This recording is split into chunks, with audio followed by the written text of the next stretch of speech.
Lieutenant Urban Drew was a fighter pilot extraordinaire. He shot down Nazis and was given one of the most prestigious ceremonies at Arlington National Cemetery. My father served during World War II, and he was stationed in England and flew the Mustang, the P-51D Mustang. He was even given the second highest award in the Air Force. He was an ace. He had 6 aerial kills and 1 ground kill. I think the most notable victory was his shoot down of 2 German Me-262s in a single dogfight, and that was a feat for which many years later he was awarded the Air Force Cross. He passed away on April 3, 2013, and was applicable for a full honors military funeral at Arlington. However, his family had to wait 8 months for the service. Arlington National Cemetery performs about 8,000 funerals a year.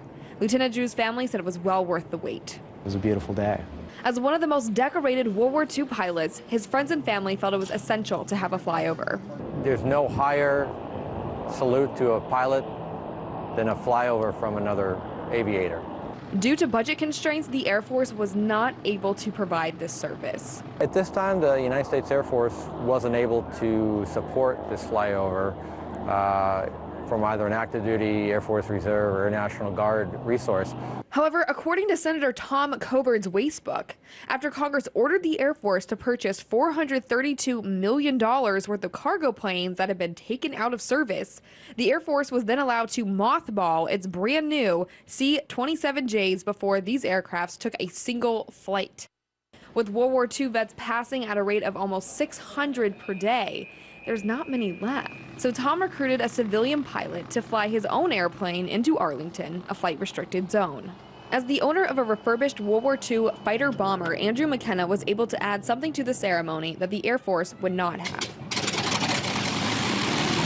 Pretty cool to be able to be asked to do a flyover at Arlington, our nation's most sacred ground, in the airplane that he flew in World War II. With precise coordination between Air Combat Command, Aerial Control Team, and Arlington Cemetery, the pilot took off from Manassas Regional Airport into the restricted airspace.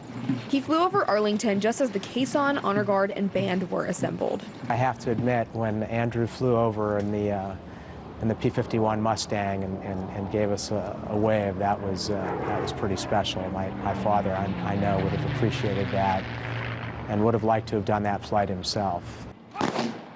The ceremony also included a firing party and the Pershing's own U.S. Army Band.